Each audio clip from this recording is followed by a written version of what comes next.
الحمد لله وكفى والصلاة والسلام على سيد الرسل وخاتم الأنبياء أما بعد فأعوذ بالله من الشيطان الرجيم بسم الله الرحمن الرحيم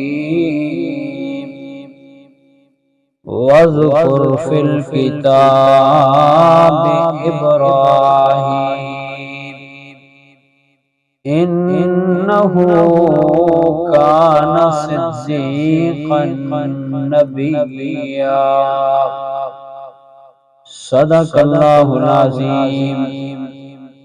اللهم صل على سيدنا ومولانا محمد وعلى آل سيدنا ومولانا محمد وبارك وسلم ثم صل عليه. واجب الاحترام ذی وقار سامعین،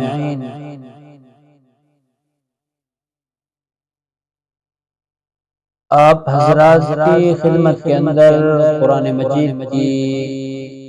سورۃ طٰہٰ میں سے ایک آیت مبارکہ تلاوت کی ہے. اس کے متعلق صحیح گفتگو کرنے کی توفیق نصیب فرمائے اور رب العالمین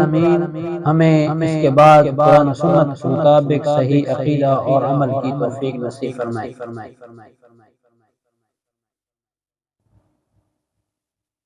میرے تمام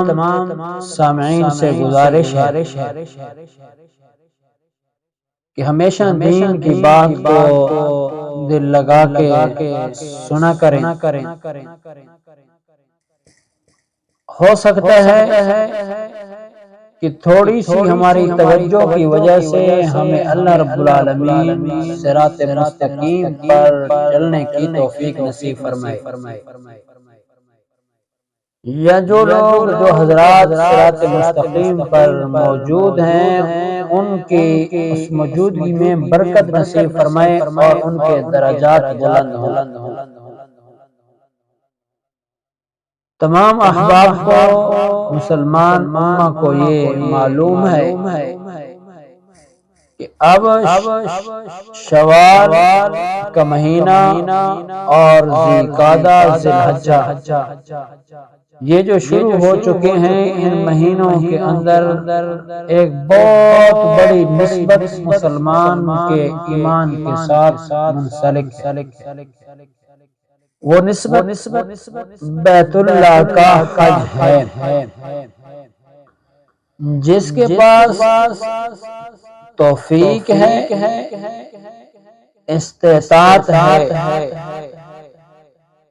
جس کے بارے میں اللہ رب العالمین فرماتے ہیں کہ ان اول بیت وضع للناس للذی ببکۃ مبارکا وہدی للعالمین فیہ آیات بینات مقام ابراہیم ومن دخلہ کان آمنا. اور اسی آیت کے آگے موجود یہ ہے کہ جو تم میں سے بیت اللہ کا حج کرنے کا ارادہ رکھتا ہے، من استطاع الیہ سبیلا، اس بیت اللہ کا حج کرے جس کے اندر طاقت ہے. طاقت سے مراد یہ ہے کہ وہ صاحب نصاب ہے، اس پر حج فرض ہے یا نہیں، یعنی حاجی کا نظام اس نصاب اس پر فرض ہوا کہ نہیں، اس نصاب کا وہ مالک بنا ہے کہ نہیں. تو اللہ رب العالمین نے اسی کے بارے میں فرمایا کہ فمن حج البیت من استطاع الیہ سبیلا، ہر وہ آدمی اس کا حج کرے جو اس کے راستے کا، اس کے آنے جانے کا طاقت رکھتا ہے. تو طاقت میں نے عرض کیا کہ اس کا نصاب، تو نصاب کے اندر بڑی آسان سی بات ہے کہ فرمایا کہ ان حج کے دنوں میں، جو حج کے 5 دن ہیں، ان حج کے دنوں میں اس کے پاس پیسہ دولت مال اتنا آیا کہ وہ آنے جانے کا خرچہ اور وہاں رہنے کا خرچہ اور اس کے بعد اپنی اہل و عیال کا خرچہ برداشت کر سکتا ہے، تو اس بندے پر بیت اللہ کا حج لازم ہو جاتا ہے، فرض ہو جاتا ہے۔ تو افسوس کی بات ہے کہ ہمارے کثیر تعداد میں لوگ حج کا اس فریضے کے مستحق ہو چکے ہیں، ان پر فریضہ لاگو ہو چکا ہے، لیکن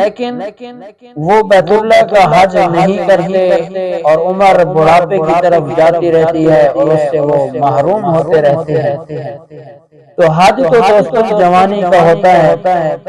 دولت آتی جاتی رہے گی۔ بہرحال اللہ رب العالمین سے دعا ہے کہ اللہ ہمارے مسلمانوں کو اس کی توفیق نصیب فرمائے۔ تو بہرحال اسی حج کے ساتھ حج میں بھی مشقت ہوتی ہے، مشکلات ہوتی ہیں، تو اس کا کرنے سے بڑا ایک فضیلت اور مقام انسان کو حاصل ہوتا ہے۔ تو اسی طریقے سے کچھ انسان پر آزمائشیں اور تکلیفیں ہوتی آئیں تو ان کی وجہ سے بھی انسان کے درجات بلند ہوتے ہیں، مقام اللہ کے دربار میں بڑھتا ہے۔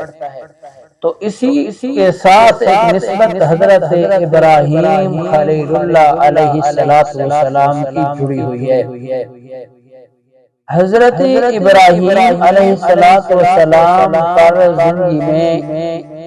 کچھ امتحان آئے، مشاکل آئیں، اور حضرت ابراہیم نے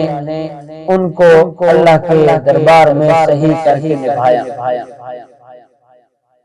تو دوستو میں آپ کے سامنے ترتیب کے ساتھ چند امتحانات جو حضرت ابراہیم کی زندگی میں آئے ان کا ذکر کروں گا۔ تو دعا ہے اللہ رب العالمین سے کہ اللہ رب العالمین اس کی صحیح معنی میں توفیق نصیب فرمائے۔ تو میرے دوستو حضرت ابراہیم علیہ السلام کی زندگی تو ویسے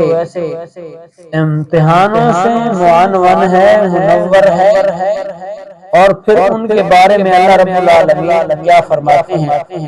وَإِذِ ابْتَلَىٰ إِبْرَاهِيمَ رَبُّهُ بِكَلِمَاتٍ فَأَتَمَّهُنَّ قَالَ إِنِّي جَاعِلُكَ لِلنَّاسِ إِمَامًا قال ومن ذریتی قال لا ينال عهد الظالمین۔ تو حضرت ابراہیم علیہ السلام کے بارے میں میرے اللہ رب العالمین نے فرمایا کہ ہم نے جو امتحان حضرت ابراہیم پہ ڈالا، حضرت ابراہیم اس اپنے امتحان اور اس پیپر اور اس ایگزامینیشن میں سے کامیاب نظر آئے۔ تو ہم نے فرمایا قال انی جاعلک للناس اماما، ہم نے لوگوں کو لیے آپ کو امام اور رہبر اور پیشوا اور رہنما بنا دیا ہے۔ تو بہرحال آج میں پہلا امتحان حضرت ابراہیم کا ذکر کروں گا، انشاءاللہ پھر بقیہ ترتیب کے ساتھ ہم چند امتحانات حضرت ابراہیم کی زندگی کی مشہور ترین ہے اس کو بیان کریں گے۔ تو اب میرے سامنے اللہ رب العالمین کی پاک کلام قرآن مجید ہے، سورۃ مریم۔ اللہ رب العالمین نے کیا ارشاد فرمایا، اب آپ نے توجہ کرنی ہے۔ تو میں آپ کو بطور تمہید مختصر یہ بتا دوں کہ حضرت ابراہیم علیہ السلام کے والد آزر یہ کافر تھے، مشرک تھے، بے دین تھے، اور ان کی بے دینی اور ان کا شرک اس حد تک بڑا ہوا تھا کہ وہ خود غیر اللہ کی عبادت تو اپنی جگہ پہ کرتے، شرک تو اپنی جگہ پہ کرتے، لیکن وہ خود بتوں کو تراش کے مورتیاں بنا کے لوگوں کے اندر فروخت کرتے، یعنی ہم مان لیں کہ وہ بڑے ایک مجاور اور بڑے ایک ٹھاکر طبیعت کے انسان تھے، اور اللہ کا کرنا کہ اس کافر اور مشرک کے گھر اللہ رب العالمین نے حضرت ابراہیم کو کھڑا کر دیا۔ اللہ کی منشا اور مرضی یہ ہوئی کہ اس بڑا جو شرک کا اڈا گھر کے اندر کھولا ہوا ہے ہم اسی سے ابتدا کرتے ہیں، تو میرے اللہ رب العالمین نے اسی گھر سے ابتدا کی، اور پھر حضرت ابراہیم علیہ السلام کو سب سے پہلی چیز کہ اپنی جان پہ کھیل کے اپنے والد سے مقابلہ کیا، اور مقابلہ کرنے کے بعد حضرت ابراہیم کو اپنا وطن اور اپنا گھر بار چھوڑنا پڑا، ہجرت کرنی پڑی۔ تو یہ حضرت ابراہیم علیہ السلام کا بہت بڑا امتحان تھا۔ کیوں کہ دوستو بھائیو، اگر کسی دوسرے علاقے میں پہچان ہو، معرفت انسان کی ہو تو اس کے لیے آسان ہوتا ہے، لیکن پوری دھرتی پہ حضرت ابراہیم کا اس وقت کوئی اپنا نہیں تھا، اپنا تھا تو والد تھا، لیکن اس نے بھی اپنے گھر سے حضرت ابراہیم کو نکال دیا۔ تو قرآن مجید میں سارے واقعے کا مختصر نقشہ ایک چند آیات کے اندر کھینچا ہے، میں آپ کے سامنے اس کو بیان کر دیتا ہوں۔ آئیے توجہ کریں کہ اللہ رب العالمین نے کیا ارشاد فرمایا۔ اعوذ باللہ من الشیطان الرجیم، بسم اللہ الرحمن الرحیم، واذکر فی الکتاب ابراہیم انہ کان صدیقا نبیا۔ میرے اللہ رب العالمین نے مدنی کریم صلی اللہ تعالی علیہ وسلم کو مخاطب کر کے فرمایا، یا ہر قرآن پڑھنے والا اس کا مخاطب، فرمایا واذکر فی الکتاب ابراہیم، ذرا ذکر کرو، ذرا یاد کرو ابراہیم میرے پیغمبر کو، جو ابراہیم خلیل اللہ بنا اس وقت کے جب اس نے بڑے امتحانوں کا سامنا کیا۔ اور اللہ رب العالمین فرماتے ہیں انہ کان صدیقا نبیا، وہ میرا پیغمبر سچا نبی تھا، صدیق تھا۔ دوستو بھائیو، سارے انبیاء سچے ہوتے ہیں، صدیق ہوتے ہیں، لیکن حضرت ابراہیم علیہ السلام اپنی آنکھوں سے 40 سال زندگی شرک والی دیکھ رہے تھے، لیکن میرے اللہ رب العالمین کی طرف سے جب دل میں بات ڈالی گئی، حضرت ابراہیم نے فوراً اس بات کو ایکسپٹ کر کے اور اپنے بچپن سے اس شرک سے برات کر چکے تھے۔ کیوں؟ اس لیے کہ اللہ رب العالمین میں آنے والے وقت میں اس شرک کی ختم کرنے والا بنانا تھا، اپنے دین کا داعی بنانا تھا۔ تو میرے دوستوں بھائیو، نبی کریم صلی اللہ تعالی علیہ وسلم بھی اسی حضرت ابراہیم کی اولاد میں سے ہوئے۔ تو بہرحال اللہ رب العالمین فرماتے ہیں انہ کان صدیقا نبیا، یہ حضرت ابراہیم کی ایک صفت کو بیان کیا، بڑا سچا نبی تھا۔ فرمایا ہم نے حکم دیا کہ اے ابراہیم میرے پیغمبر، قرآن مجید کا دوسرا مقام گواہ، مختلف قسم کی تفسیریں اور تشریح مفسرین نے کی ہیں، لیکن یہ پہلا امتحان حضرت ابراہیم کا، جیسے اللہ رب العالمین نے نبی کریم صلی اللہ علیہ وسلم کو حکم کیا وَأَنذِرْ عَشِيرَتَكَ الْأَقْرَبِينَ، اے میرے پیغمبر تبلیغ کرنی ہے، وعظ و نصیحت کرنا ہے تو سب سے پہلے اپنے گھر والوں کو ڈرانا ہے، اپنے گھر والوں کو سمجھانا ہے۔ تو حضرت ابراہیم علیہ السلام کو بھی یہی حکم ہوا۔ اگر میں دوسرے قرآن مجید کے حوالے دوں بات طویل ہو جائے گی۔ اللہ نے سورۃ انعام کے اندر حضرت ابراہیم کا واقعہ ذکر کیا، فرمایا حضرت ابراہیم نے جب کہا اپنے باپ آزر کے لیے یہ تو کیا شرک کر رہا ہے، جنوں اور بتوں اور مورتیوں کی کیوں عبادت کر رہا ہے، مختلف قسم کی باتیں کی، اور یہاں جو حضرت ابراہیم نے ان ساری باتوں کا ایک جواب دیا، فرمایا ان قال للذی یا ابت لما تعبد ما لا يسمع ولا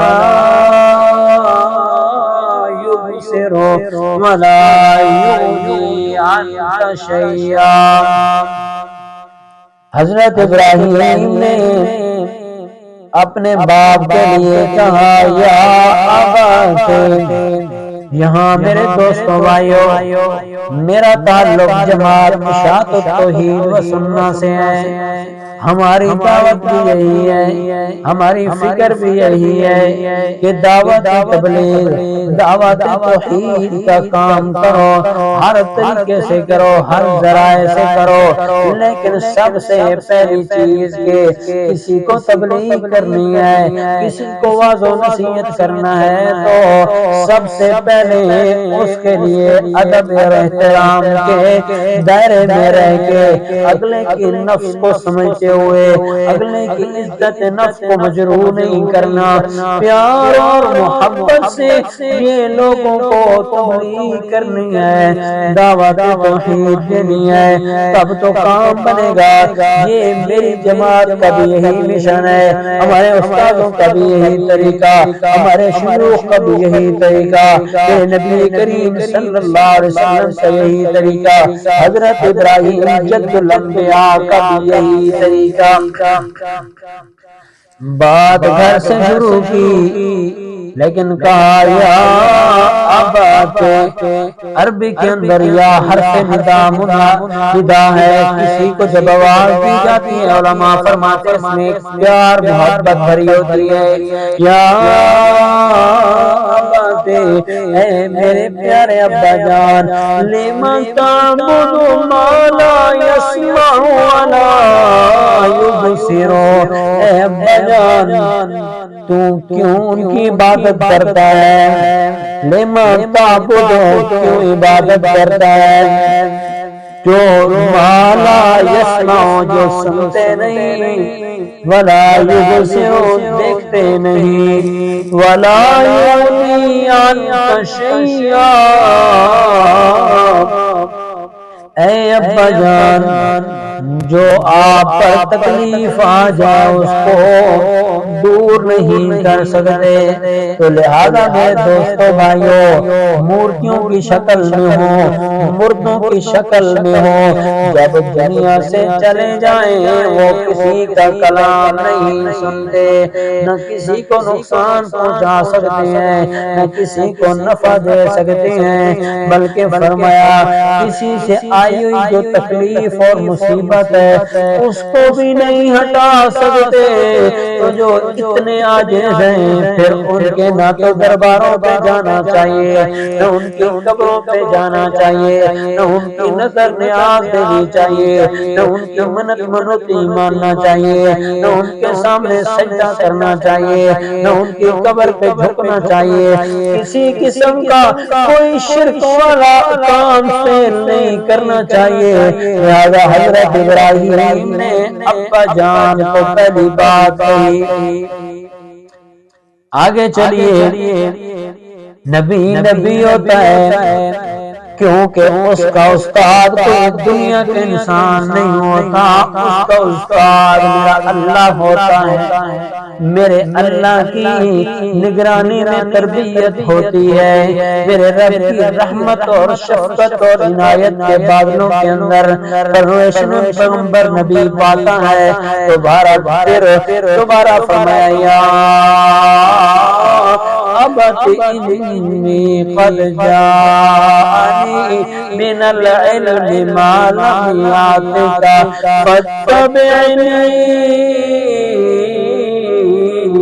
اہدک صراطا سویا۔ اے ابا جان تو شرک میں لگا ہوا ہے، انی قد جاءنی بے شک میرے پاس علم آ چکا ہے، معلوم یاتک جو تیرے پاس نہیں ہے، تو مورتیاں بنا کے شرک اور کفر کو پھیلا رہا ہے، لوگوں پر اپنے الہوں اور معبودوں کو بیچ رہا ہے، لہذا کبھی ایسا نہ کریں، بلکہ قد جاءنی من العلم میرے پاس تو وحی والا علم آ چکا ہے، فاتبعنی میرے پیچھے چل۔ تو دوستو بھائیو یہاں مسئلہ سمجھا جانا چاہیے کہ والد عام عوام الناس میں ہے، بیٹا عالم ہے، والد کی قدر اپنی جگہ پہ احترام ہے، لیکن دین کے معاملے میں بیٹا رہنما ہے تو باپ کو بیٹے کا ادب احترام دین کی رہنمائی کی وجہ سے کرتے ہوئے بیٹے کے پیچھے چلنا چاہیے۔ اللہ کا قرآن اسی بات پر گواہ ہے، حضرت ابراہیم کا باپ ہے، باپ کو یہی حکم کر رہے ہیں فاتبعنی اہدک صراطا سویا، آجا میرے پیچھے چل جا، میں تمہیں سیدھی راہ پہ چلاؤں گا۔ آگے تیسرا بیان فرمایا یا ابا پہ دیکھو تو صحیح دوستو قرآن کا انداز کہ حضرت ابراہیم نے کسی جگہ پہ بھی اپنے والد کا ادب نہیں چھوڑا بلکہ ادب کرتے رہے، ادب کے دائرے میں رہ کے گفتگو کرتے ہیں۔ اس لیے تو آج علماء کہتے ہیں کہ جی مناظرہ نہیں کرنا چاہیے، کیونکہ ہمارے لوگوں میں، ہمارے علماء میں ایک دوسرے کی ادب کی کمی آ جاتی ہے، پھر وہ مجادلہ بن جاتا ہے، اس مجادلے کی وجہ سے کثیر نقصان ہو جاتا ہے۔ تو بہرحال اللہ رب العالمین نے یہی سبق قرآن کے ذریعے حضرت ابراہیم کے بیان کے ذریعے ہمیں سکھایا کہ ادب کے اندر رہنا چاہیے۔ یا ابت لا تعبد الشیطان، اے ابا تو شیطان کی عبادت نہ کر۔ کیا سوال پیدا ہوتا ہے، حضرت ابراہیم کا باپ شیطان کی عبادت کرتا تھا، وہ تو پہلے نیک لوگوں کی مورتیاں بنا کے ود یغوث نصر ان کی مورتیاں بنا کے عبادت کرتے تھے۔ حضرت ابراہیم نے ایسا کیوں کہا؟ علماء جواب لکھتے ہیں کیونکہ یہ شرک شیطان کے کہنے پر کر رہے ہیں، تو گویا اس کی عبادت کر رہے ہیں، جس طرح اللہ رب العالمین نے لوگوں کو فرمایا کہ لوگوں اپنے خیشات کو الہ اور معبود نہ بناؤ، تو اسی طریقے سے یہاں بھی حضرت ابراہیم نے کہا کہ وہ شیطان کے حکم سے عبادت بتوں کی کر رہے تھے، اس لیے حضرت ابراہیم نے اس طرف نسبت کی۔ آگے فرمایا ان الشیطان کان للرحمن عصیا، بے شک شیطان تو رحمان کا نافرمان ہے، اس کا باغی ہے۔ ہاں اپنے وقت میں اس نے بڑی باتیں کی، لیکن انسان کی تخلیق ہوئی، اس پر دشمنی اور عداوت آ گئی، اور اس عداوت نے اس کو نافرمانی پہ اکسا دیا، وہ ہمیشہ کے لیے دھتکارا ہوا بن گیا، لعنتی بن گیا۔ وَإِنَّ عَلَيْكَ اللَّعْنَةَ إِلَىٰ يَوْمِ الدِّينِ، اس کے پیچھے تو چل رہا ہے جس کے اوپر اللہ کی ہمیشہ کے لیے لعنت ہے۔ یہ تیسرا اور چوتھا بیان۔ یا ابت انی اخاف ان یمسک عذاب من الرحمن فتکون للشیطان ولیا۔ حضرت ابراہیم علیہ السلام نے اپنے والد کو کہا، اے ابا جان، اگر تو شرک کرتا رہے گا، اسی بات پہ ڈٹا رہے گا، اپنی اصلاح نہیں کرے گا، تو خیال کرنا میں تو یہی سمجھتا ہوں، انی اخاف ان یمسک عذاب من الرحمن، تجھے رب رحمان کا عذاب کہیں نہ پکڑ لے، اس کی گرفت میں نہ جائے۔ یہ سمجھانے کے بعد فرمایا فتکون للشیطان ولیا، پس تو ہو جائے گا شیطان کا دوست، اس لیے تم پر اللہ کا عذاب آ جائے گا۔ اللہ چار انداز سے چار تقریریں کر کے حضرت ابراہیم نے اپنے والد کو سمجھایا۔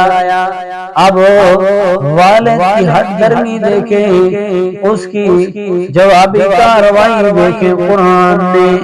یہ بیان کی، اور حضرت ابراہیم کا اس بات میں سب سے بڑا امتحان شروع ہوا۔ پہلا امتحان بھی وہ کہ باپ جو ہے وہ ایک مجاور ہے، شرک کو پھیلانے والا ہے، ان کا بڑا مدیر اور متوع ہے، ان کا بڑا ملا ہے، سارا کچھ ان کا بڑا ہے، تو لہذا دوستو بھائیو وہ بھی مشکل مرحلہ تھا، لیکن اس سے بڑھ کر اور مشکل مرحلہ کیسے ہو سکتا ہے؟ باپ نے جواب میں کہا، قَالَ رَاغِبٌ أَنْتَ عَنْ آلِهَتِي يَا إِبْرَاہِيمُ، اے ابراہیم تو لگاتار تقریر کر رہا ہے، أَرَاغِبٌ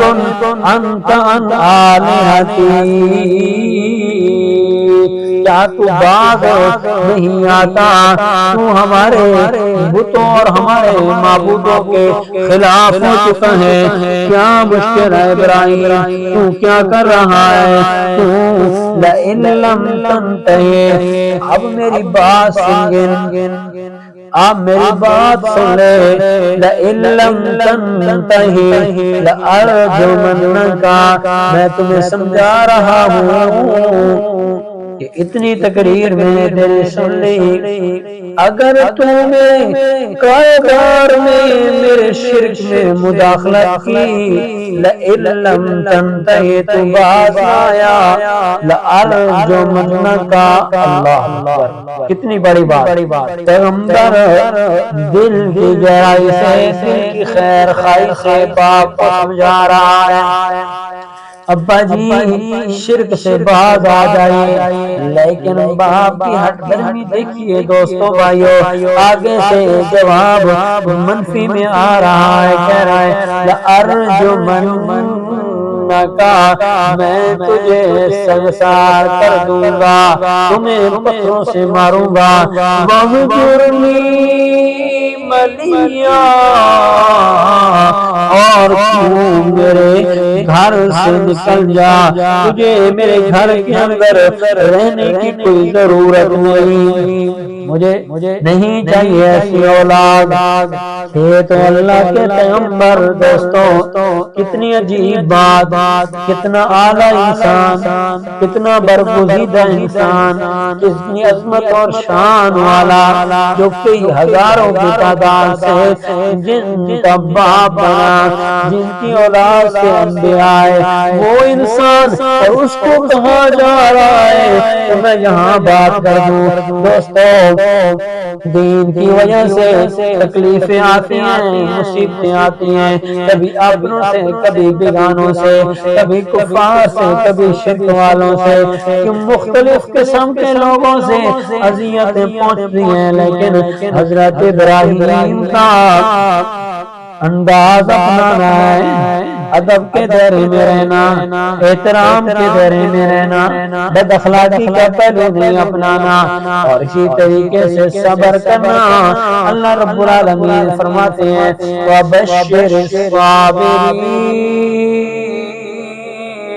جو اذیتوں پر، تکلیفوں پر، مصیبتوں پر صبر کرتے ہیں، تو کام تو انہی کا ہے، خوشخبری تو انہی کے لیے بنتی ہے۔ تو بہرحال حضرت ابراہیم کا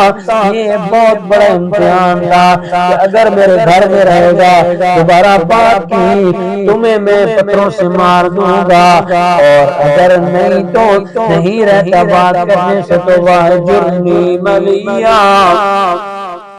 میرے گھر سے نکل جا، مجھے نہیں چاہیے۔ حضرت ابراہیم نے باپ کو کہا قَالَ سَلَامٌ عَلَيْكَ،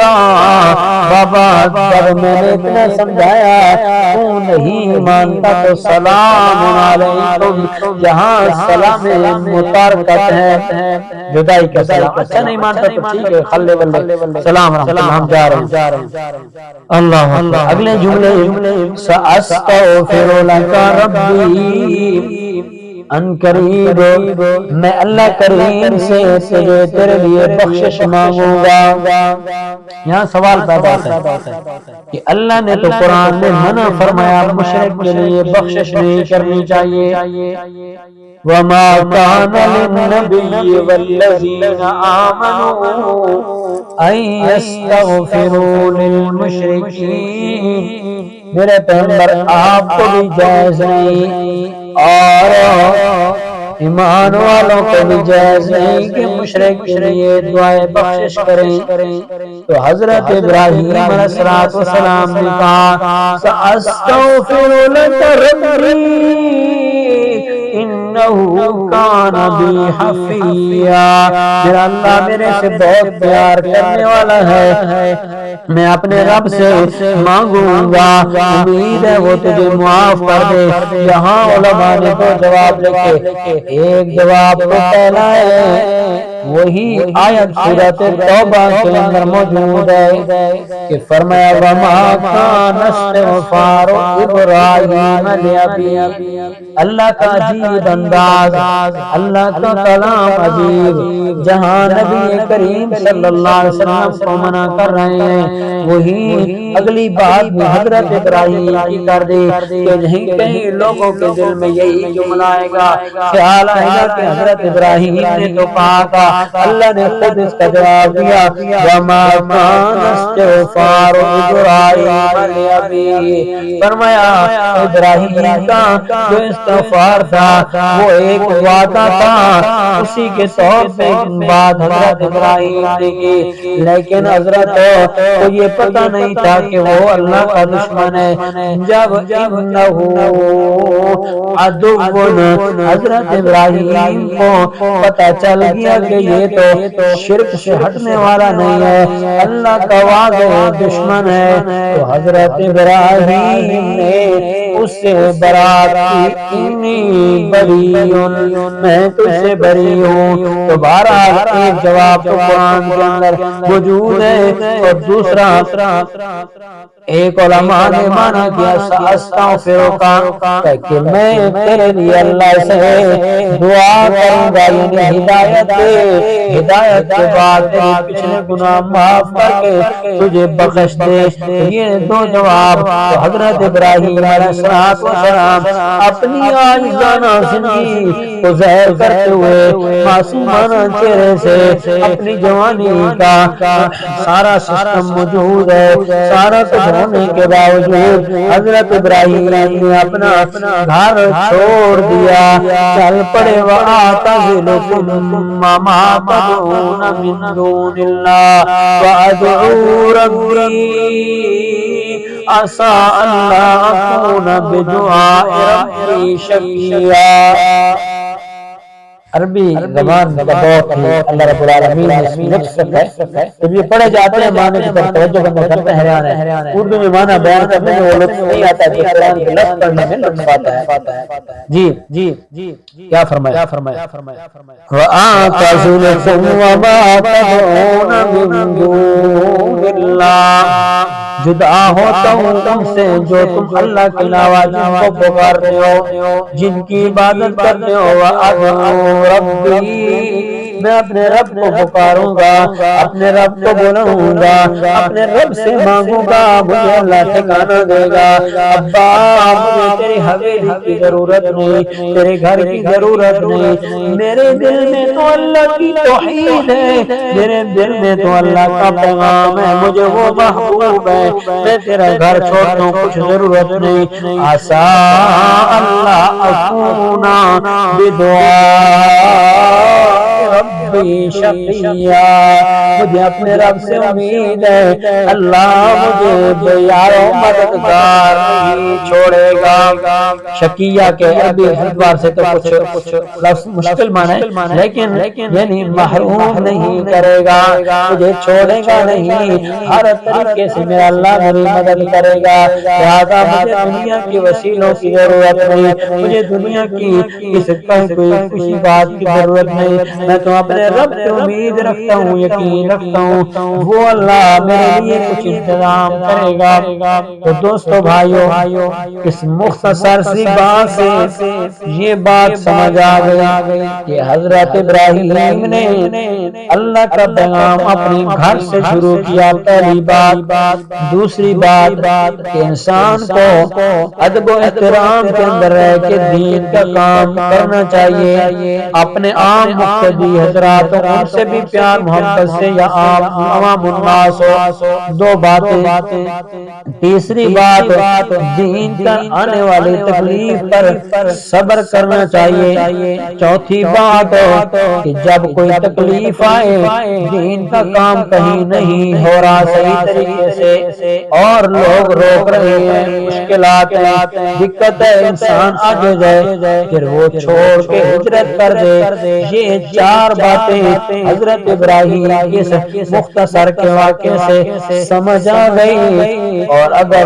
پانچویں بات یہ ہے کہ کوئی زیادتی کرے اس کو زیادتی کا زیادتی سے جواب نہ دے، بلکہ زیادتی برائی کا جواب بھلائی سے اور اچھائی سے دے۔ تو یہ پانچ باتیں اللہ رب العالمین نے اس واقعے میں بیان کی۔ میں نے تو اپنے ناقص علم کے مطابق پانچ چیزیں آپ کے سامنے رکھ دی ہیں، لیکن دوستو بھائیو اس میں اور بھی کئی ہیرے اور جواہرات اللہ نے بیان کیے جو ہم ناقص علم کی وجہ سے نہیں سمجھ سکتے۔ اور دعا ہے اللہ رب العالمین قرآن و سنت کے مطابق صحیح عقیدہ اور صحیح عمل کی توفیق نصیب فرمائے۔ وآخر دعوانا ان الحمد للہ رب العالمین۔